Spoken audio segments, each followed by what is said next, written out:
Why is it so hard to center a div? Well, it used to be. In this video, we're going to take a look at 12 different ways to center a div. So back in the 90s, the only way to center something was by using a table layout. Please don't ever do that now. Here's the basic setup. We have a div with the class of parent, and then another div inside that with the class of child. And then here's the basic CSS styles to make it look cool.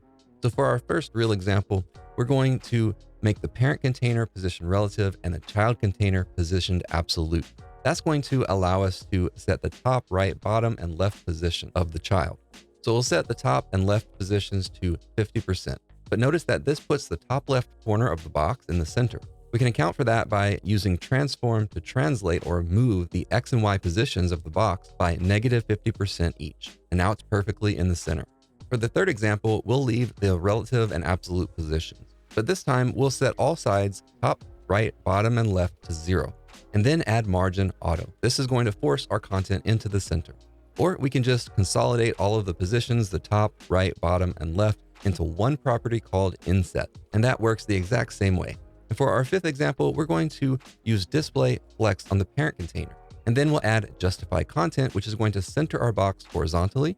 And then align items will center our box vertically. With this method, there's no need to style the child container. Now, alternatively, if we have multiple child containers and we want to specify which to center, we can move those properties to the child by using the self version. So here we're setting align self to center. Or don't use any content or item alignment at all. Just set margin to auto on the child. And we could do something similar with a grid layout. So let's set display to grid and then justify content center and align items center.